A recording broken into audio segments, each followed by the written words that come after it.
go in Alberta, you tend to have, especially at smaller schools like Edmonton Christian, you tend to have a group of girls that kind of play everything, and it makes for a really well-rounded athlete, but at times it takes them a while to get back up to speed in their sport. So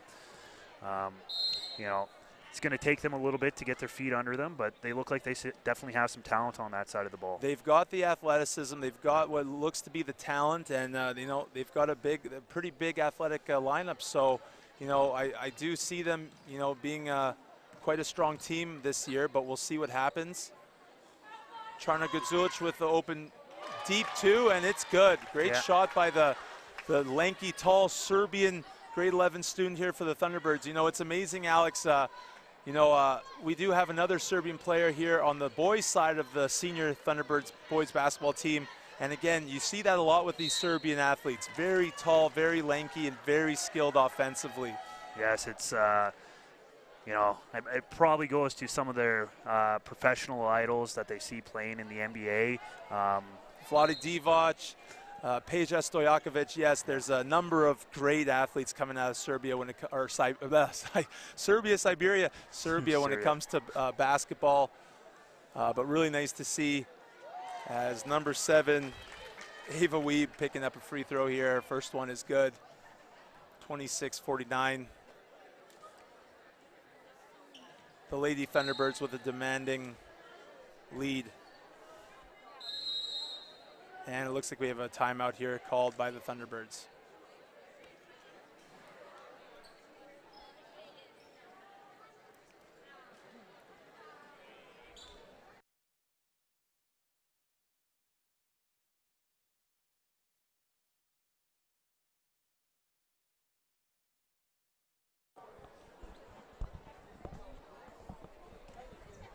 So, Alex, in a game like this, it is, when you're down by 23 points, what do you think the coaches of Edmonton Christian, Michelle, Taja, and Sarah would be preaching to their athletes? Well, Ben, because it is an early game in their season and they're just starting out, I'm sure their coach is, preaching sort of their general sort of systems, not to get too down on themselves at this situation, trying to be as positive as possible. And it is a tough place to be in, facing the home opponent in the first game of this Totem Hoop. It is difficult to definitely get that first game against the home team. But, again, I think the importance of this season will be patience for this Lions team and any team in that matter just so early in this year. Absolutely. I mean, coming into a hostile territory like, the main gym here at Sheppard can be a bit daunting at times. These girls aren't probably used to playing in front of this many people, and, that can get into your head a little bit, especially as a visiting team. A visiting team, but doesn't seem like much of a visiting team, just the fact that it's just down the street from Sheppard. But nonetheless, yes, some pressure indeed. Has a tough bucket by Jordan Cook. Gets the ball in somehow. 49-28 for the Thunderbirds. And a steal here by Jamie Bunting, looking to get her first point as a Lady Thunderbird. Great hands, great finish. Excellent. You could see the excitement on the Thunderbird bench after that one, that's for sure. There is definitely some excitement you can see when, when someone picks up their first points, especially as a rookie. Awesome to see out of the youngster. And Maddie Randawa also looking to pick up her first points of the season in front of the home crowd. And a timeout here by the Edmonton Christian Lions, 53-26. Really strong showing here, and it's really good to see that it appears that this Lady T-Birds team is quite deep. They've rolled with a lot of different players, and it's nice to see that they have the ability to play a number of their players and give different looks. Well, absolutely, Ben, and you have to realize that in tournaments, that's really what you need to be successful, is a lot of depth and having a lot of different athletes contribute. Otherwise, you try to run with just 5 players, you're going to get fairly fatigued fairly early here, and that's not going to lead to a very deep run in this tournament. Absolutely, and this is it is rare that most tournaments do actually operate under a Friday-Saturday schedule, but being that this is quite a popular early tournament, you know, each team, with the start of it being on a Thursday to Saturday, each team getting one game, but nonetheless, they still do need to save their legs, as there are some very tough opponents here in this Totem Hoop Classic, especially on the girls' side, as we do have the Leduc Tigers also in play. We have the Spruce Grove Panthers also in the tournament, so definitely some really good perennial strong teams. Yeah, I was just going to say, you know, Spruce Grove's kind of been a basketball factory for CIS talent in the past, Ben. Yes, they have proven that year after year. A lot of the players from the Panthers making their way to a number of successful programs, collegiate programs in the city and province.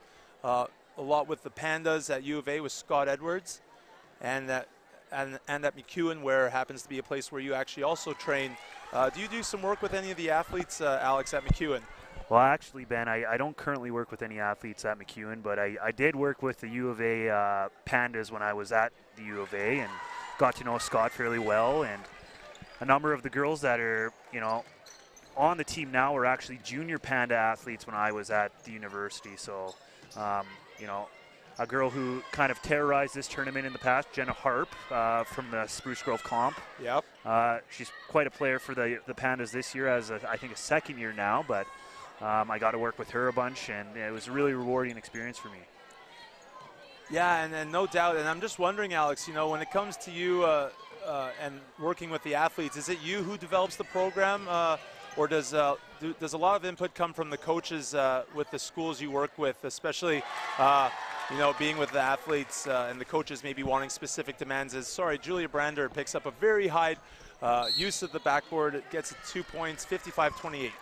Yeah, to answer your question, Ben, a lot of it has to do with general strength training, general athleticism.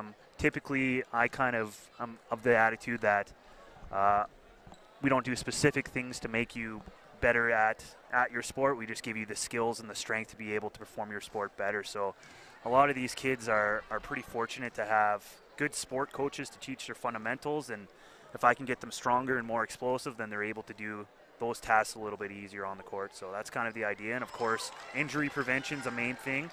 Being stronger, you tend to prevent more injuries, and if you can move around the court a little faster, a little quicker, you're gonna have an advantage out there for sure. Yeah, that's you know, it's quite amazing to see the program that you run here at the school.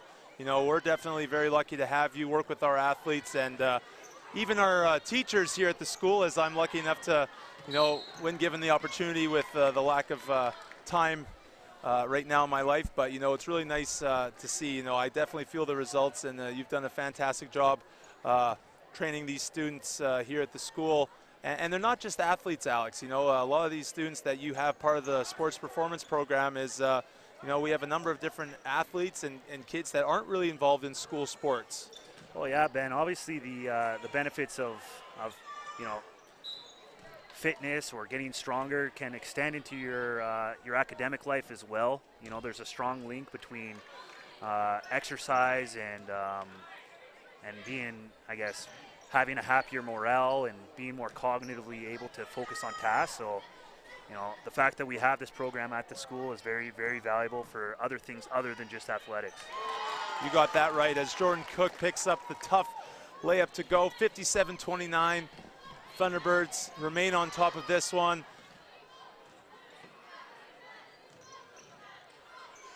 And, you know, Alex, as you're saying, you know, there is a lot of, you know, with all the entertainment purposes that the kids can find with, whether it's Fortnite or being on their phones. You know, it's really nice to see, you know, them not being on their phones during class and just sticking to a really hard workout routine that you provide for them. You know, it's definitely nice to see that for sure.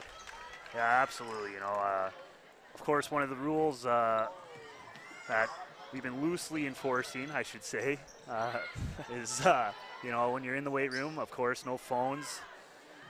Try not to sit as you sit throughout the day in your class. So, you know, little things that provide structure to these athletes or students definitely goes a long way with their future development. Structure and routines are definitely something that plays such a vital role in success with a lot of athletes and students. And, you know, as much as sometimes we don't want to admit it, you know, having a particular schedule instructor in life it is tough, but nice to have, especially when it comes to establishing a good workout routine, especially with the busyness that comes with life and being part of athletes and being a student.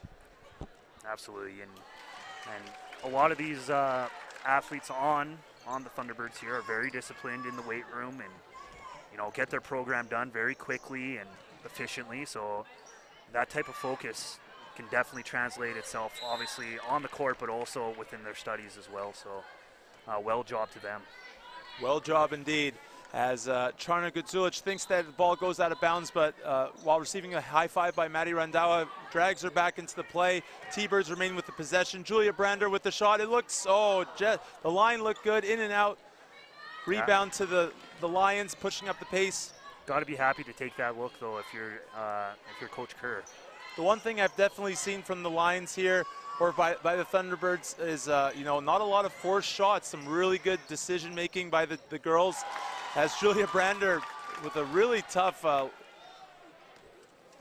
mid-range jumper gets in the hoop. 59-33. Missed shot there by number 4,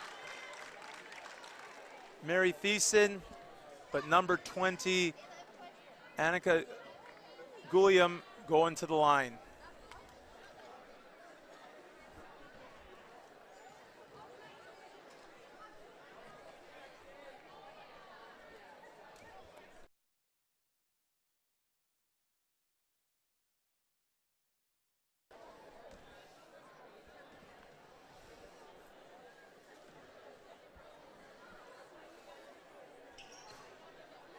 Second shot no good. Hannah Perry coming up with the ball. Here comes Julia Murray bringing down the ball. Kicks it out to Julia Brander, another open 3. And again, a great shot. That's the one thing Julia does really well. She also has such a great shot, and despite her lack of size, she is very quick and does have a great release with that ball. Well, actually, Julia's has improved her upper body strength and obviously her lower body strength, and maybe last year that outside shot would have been a little bit more challenging for her, as she is a smaller athlete, but this year she seems quite comfortable with the catch and release there, Ben. I can definitely agree with that statement, Alex. She is one of our hardest workers in the class, and compared to last year, definitely appears that she can shoot the ball with a lot less effort. Julia Murray getting the ball from Jordan Cook, who picks up the rebound. She kicks it out to Jamie Bunting. And a great tough layup goes in, 64-34. Nice little run here for the T-Birds here. Getting a little bit of luck with some turnovers. Edmonton Christian kind of shooting themselves in the foot a little bit here. Yeah, just a little bit here. Last possession taking place here before the end of the third quarter. Jamie Bunting with the ball, kicks it out to Julia Brander, 4 seconds. And Jordan Cook decides not to shoot it.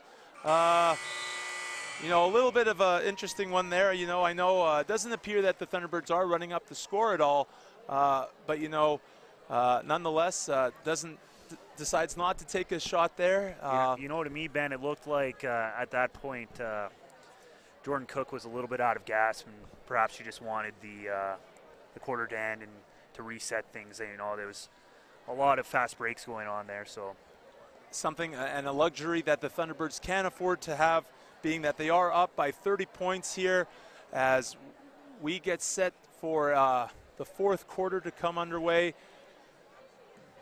Looking at the draw here, this, like we said, this is a tough tournament, as the Strathcona Lords are also in this tournament here on the ladies' side. Last year we did have the Aiden Bowman Bears, the Big Bad Bears, come into this tournament, and they were a very strong team who ended up winning. This year they're not returning to the tournament, but perhaps next year. But as we look at the tournament draw on the women's side, the winner of this game, which appears to be looking like it will be the Thunderbirds, they will play either the Archbishop Jordan Scots or the McGrath Pandas. Both teams, regardless of the outcome of that game, definitely a tough opponent waiting for the Lady T-Birds next round, probably being in the semifinals unless the Lions can figure out a way to come back from 30 down. Yeah, absolutely. So I think here Coach Kerr is going to, with a lead like this, it definitely could be easy to sort of mail in the rest of this quarter. But Coach Kerr is probably going to preach that, while you don't want to run up the score and be unsportsmanlike, you definitely want to stay sharp for the next game, Ben. And it looks like he is, he is running with the bench right now. But the bench has played very well for this Thunderbirds team as Hannah Perry goes up strong, missing the left-hand layup. Jordan Cook picks up another offensive rebound, no good. Number 11 for the Lions.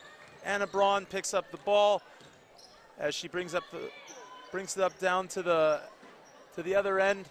She gets the ball back, but a great offensive takeaway there by Jamie Bunting. Still remains Lions ball.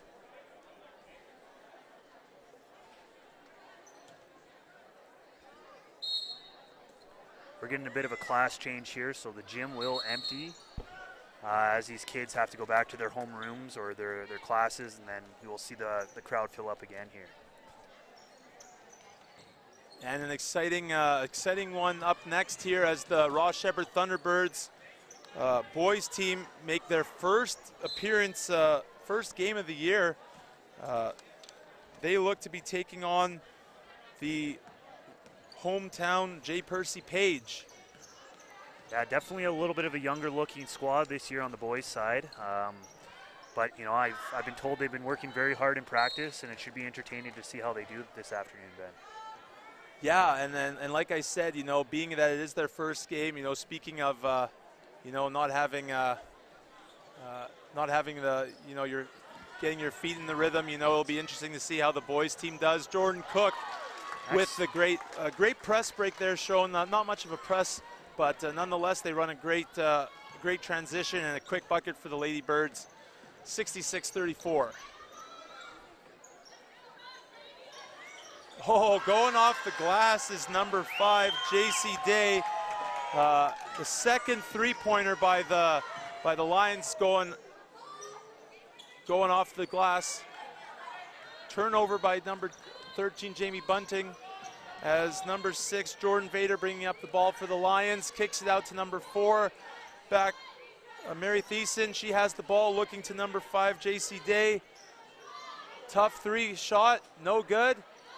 Number 11, Anna Braun, missing. Julia Brander, great decision, nearly turning it over, crossing over, gets it to Jordan Cook.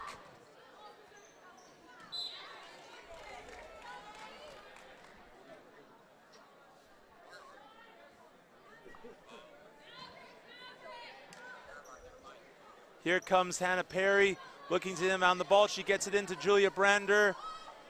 Jamie Bunting with the ball, 10 seconds on the shot clock. A great set shown there by the Thunderbirds. Missing is Hannah Perry, but Jamie Bunting shooting the ball, 3 seconds on the shot clock. Hannah Perry doesn't realize it, and that's a little bit of a frustrating one as Coach Kerr looks at his bench, the ladies on the bench, and says, you better get your heads in this game and help out the ladies that are on the court right now. Well, absolutely. That's kind of a mistake that could be easily avoided if you just have an idea of when the shot clock's going to expire. And obviously when you're playing, it's tough to know. So bench has to be active and sort of letting their teammates know what's going on. Absolutely, as Julia Brander misses the somewhat casual-looking layup, but Julia Murray there to clean up after her. And a turnover by the Lions, number 6, Jordan Vader, as we have full team change here for the Thunderbirds, as a little bit more of a veteran presence with Kate Manning back in this one. Yeah, absolutely. I think you got to be pleased with just the amount of opportunities that bench line was able to generate. They did a fairly good job putting some points up, but they did have a lot of opportunities and, maybe a little bit tough luck around the basket today, Ben. With those yeah, and what they also did, though, showed that they did have some good looks and, unable to convert on all of them. But again, it's nice to see that the bench can come in and play a big role for this team, as, again, it is the Birds are up 68-37, but always nice to see that the bench players can get some playing time and get some reliable minutes here for Coach Kerr and this very young Thunderbirds lineup. Absolutely, and Kate Manning draws a little bit of contact there and is shooting 2 now, Ben. And with Kate Manning, this is going to be her last her last Totem Hoop Classic, and you know we've been very privileged at this school to have 3 of the Manning sisters. There are only 3, but the 3 Manning sisters come in through this program, and you know all 3 of them fantastic athletes, and more importantly, fantastic individuals. And you know, it'll be tough to not have a Manning sister here at the school, but we've been very lucky to have all 3 here. Absolutely, yeah. Great work ethic, and it's just a wonderful thing that, you know, you can tell their parents have instilled in them, and it's just really, really excellent to watch. Really excellent, really fun to watch, especially Kate Manning, the youngest of the Manning sisters. You know, she is all 3 of the Manning sisters who I've experienced playing in this tournament. You know, they're definitely all 3 individuals and different human beings, but on the court, you know, they do have a lot of similarities aside from their differences. Yeah, of course, Kate is a very cheerful, bubbly young lady, and it's just really nice to be around. So we're always happy now that, you know, she's a little bit preoccupied with her rugby endeavors. She's actually in the Green and Gold Academy down at the U of A, so we don't get to see her as much, so it's always a privilege to see her when she's around the school. Yeah, it is always nice to see Kate Manning around, as she is such a positive and happy presence around the hallways of Ross Sheppard. Speaking of the hallways, you know, the school is under renovation still. Looks to be, I think, their 5th year of the renos.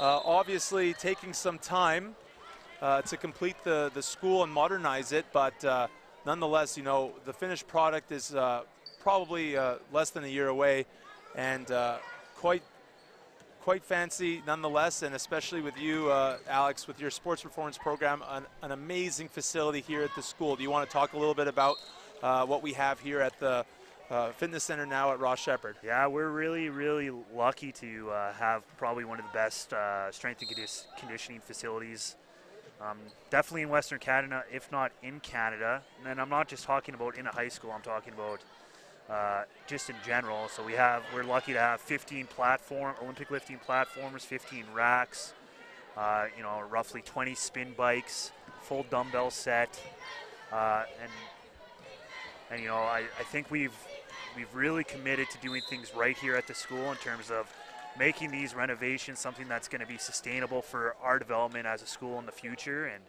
I couldn't be more happy with my personal space, that fitness center, Ben.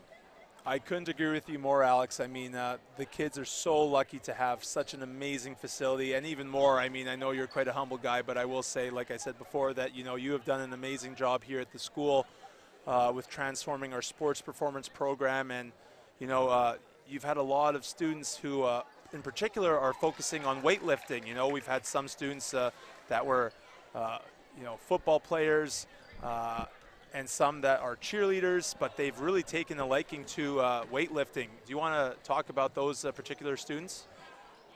Well, more than just those particular students, I mean, it really shows that, you know, aside from just getting faster and stronger, there is an actual sport, Olympic weightlifting involved, and these kids, they really get into training for it and show a lot of dedication and drive, and it opens a lot of doors for some of these athletes.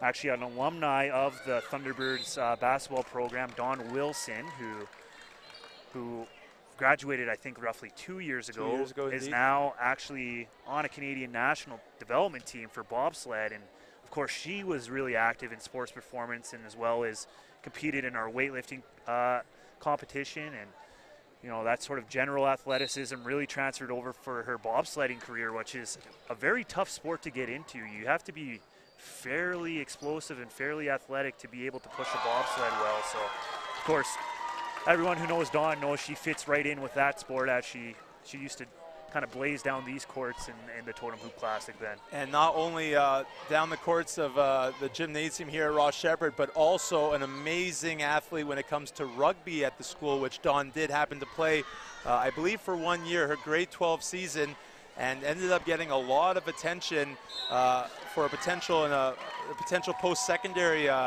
career with rugby. Yeah, absolutely. She pretty well had her pick of what she wanted to do at the next level. So I I know some CIS programs are looking at her for rugby. She actually had an offer to go play basketball in the ACAC with Concordia, and you know, she turned it down and was patient with her choice, and found something she really loves with bobsled. And obviously it can be demanding, but she's kind of found her niche with that.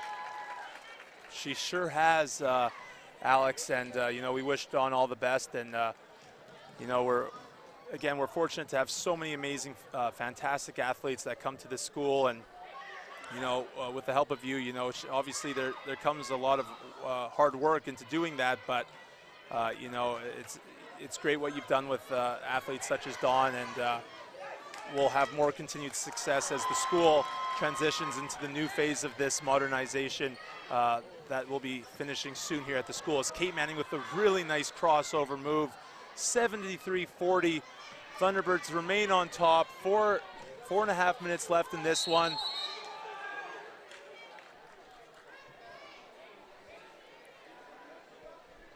And a nice showing here by the Lady Thunderbirds.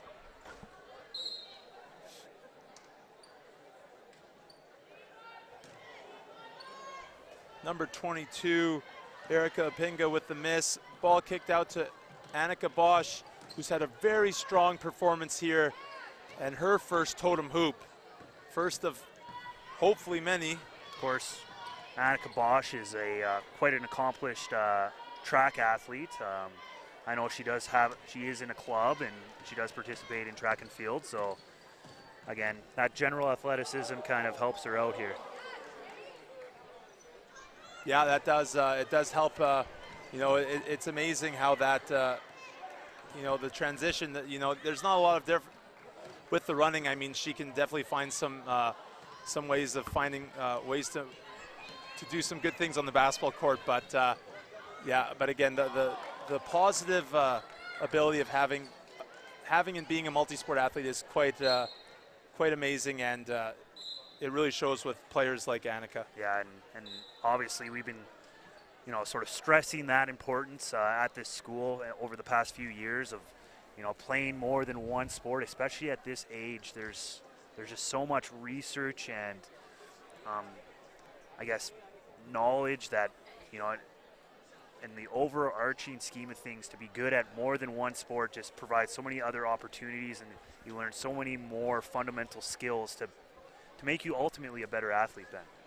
Yeah, and you know, it's always sad to see when coaches, you know, and even parents, you know, push their kids or players to, you know, focus on the one sport. And, you know, you see it now in the professional level, or at least the junior level with the WHL. Brent Sutter, I'm not sure if he's still the coach of the Red Deer Rebels, but he is an owner. And, you know, he came out a few years ago talking about the importance of being a multi-sport athlete. And, in fact, he was talking about not even recruiting and drafting players who weren't participating in sports other than hockey.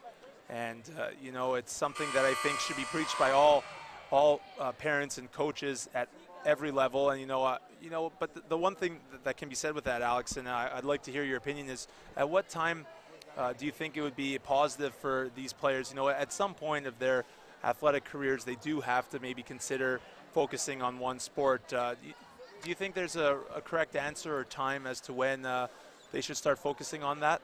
Well, you know, Ben, a lot of it has to do with just that individual. I mean, based on their time constraints and what they have going on their life, it's not feasible for everyone to play multiple sports at a time. But, I mean, definitely growing up and through junior high and maybe even the first few years of high school, experimenting with as many sports as possible is just such a positive experience for these kids, and something that should be emphasized by coaches and by parents and that type of thing.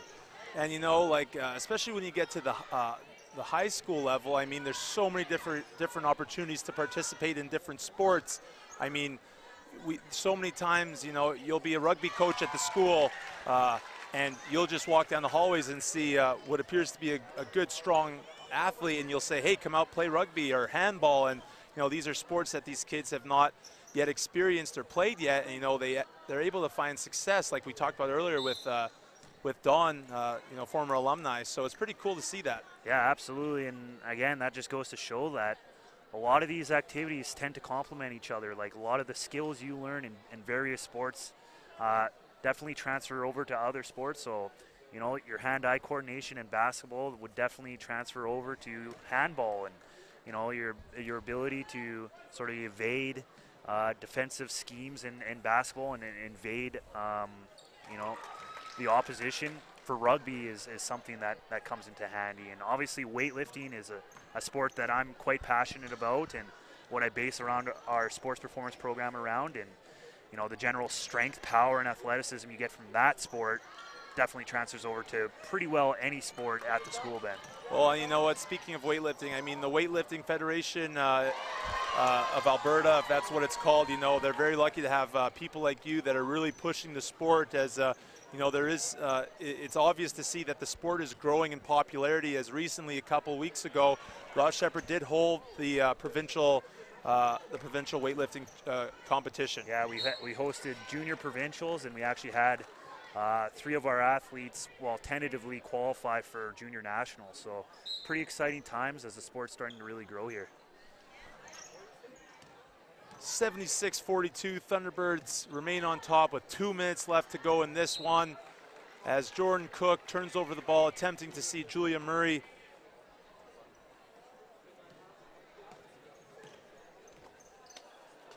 Next up, we'll have the senior men's Sheppard Thunderbirds take on the J. Percy Page Panthers, who, you know, I don't remember the last time the Panthers were in this tournament, or if they have been before, but at least to my memory. But they are back, and or they are here, and they will be playing against a tough opponent in this Sheppard home team. Absolutely, and I'm not even sure what typically what division J. Percy Page plays in, Ben. Are you familiar with their team? Looks like they'll be competing in the Division 2 division here in the Metro Athletics of Edmonton. Which of course has produced a lot of really, really good players. So, I mean, the T-Birds could be in tough here, especially if J. Percy Page has had some prior competition. We have said that this will be our male T-Birds first game of the year. So. Yeah, and you know, you definitely want to have some respect for the Panthers. You know, basketball is such a popular, growing sport now in this city, in this province, and even this country, obviously, with the coming of R.J. Barrett and other athletes. And, you know, it's definitely growing in popularity. And, you know, hockey being, you know, a sport that was so popular and still remains to be that way, but, you know, it's such a increasingly expensive sport to play, and the emergence of basketball and the popularity of it definitely hurts the hockey numbers in the country, but it's definitely been positive for basketball, as you know, there seems to be so many new club teams and different opportunities for the kids in the city to participate in the sport. Well, absolutely, Ben, and you know, basketball has always been a little bit more of an accessible sport to some athletes in terms of all you need is a ball and a hoop. So, you know, a lot of great athletes were born in that very situation at the local rec centers and things like that. And we're happy to see.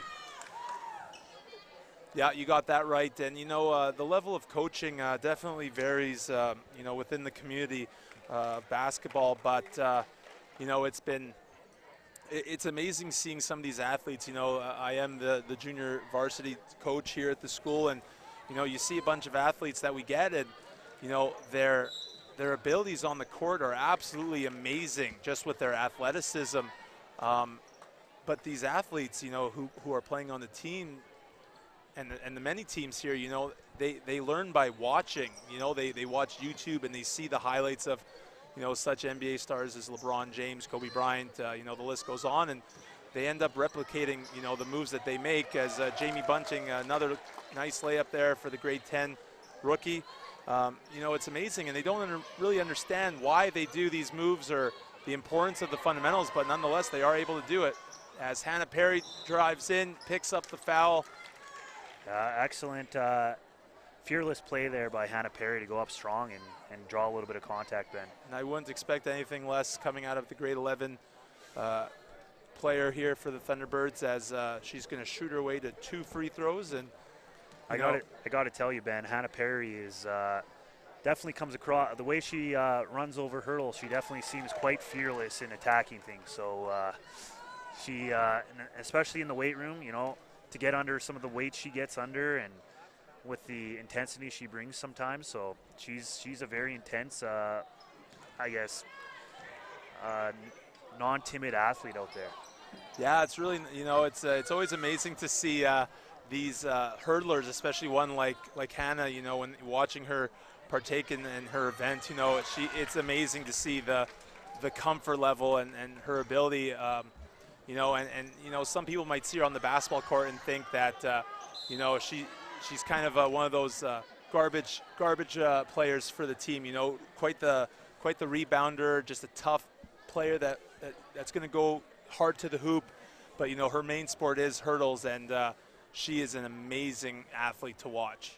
Absolutely, yeah, she's very quick, very explosive, and just very, very disciplined with all her activities that she pursues. So you can tell she's definitely focused here today, and as was evidence on that kind of third chance opportunity she got there down low. And for a majority of these Lady Thunderbirds, as 20 seconds left in this game, you know, this is their first totem hoop, aside from Kate Manning and Maddie Randau, I believe, and Ella McKenzie. Aside from that, everyone else is, this is their first totem hoop tournament, so it's awesome to see, and you know, it's hopefully a memory that will last them a long time. You know, it's special to play in front of your home student body here, as there's 4 seconds left. Hannah Perry will be inbounding the ball, and it looks like Julia Murray will dribble out the remainder of the clock. And there you have it. The final score in this one, as not only the game ends, but the third block ends, as Ross Sheppard defeating the Edmonton Christian Lions 83-42. I'd like to thank our color commentator Alex Tonzi, our cameraman was Dave Foley, Alex Testowich was our switcher, and Rob Zitlau, our director. I'm Ben Feldman, and I was your play-by-play announcer. Thanks for watching from the Ross Sheppard High School and the 26th Annual Totem Hoop Classic from Edmonton, Alberta, Canada. And next up, we have the senior men Thunderbirds against the J. Percy Page Panthers.